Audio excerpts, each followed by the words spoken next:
going to walk away and get on with my life. But then two things happened within the space of a month. And I said, I can't let this story go. I just have to know what is really going on with this disease. And one was I met a CIA Black Ops guy who said in 1962, the weirdest thing he'd ever done in his whole crazy Apocalypse Now career was dropping poison ticks on Cuban sugarcane workers. That was Operation Mongoose. So that was the first evidence that we had dropped ticks on a foreign country as a bioweapon.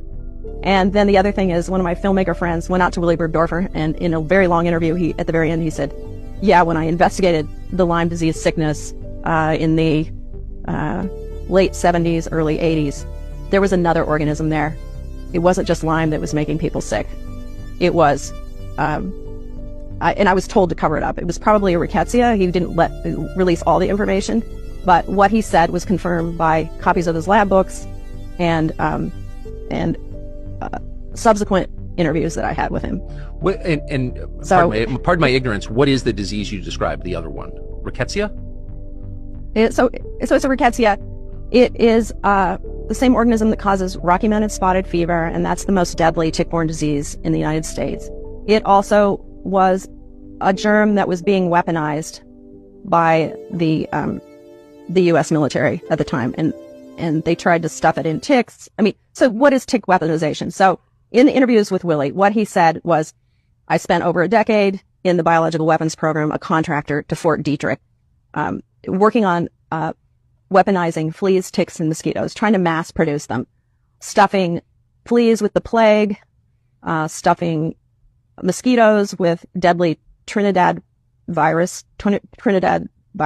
and then stuffing ticks with either deadly or incapacitating diseases like relapsing fever, Venezuelan equine encephalitis, rabies, leptospirosis, which is another spirochete. So it's just like Dr. Strangelove trying to make new diseases, mixing bacteria and virus in ticks with the intent of, this is the perfect stealth weapon. It's poor man's nuke.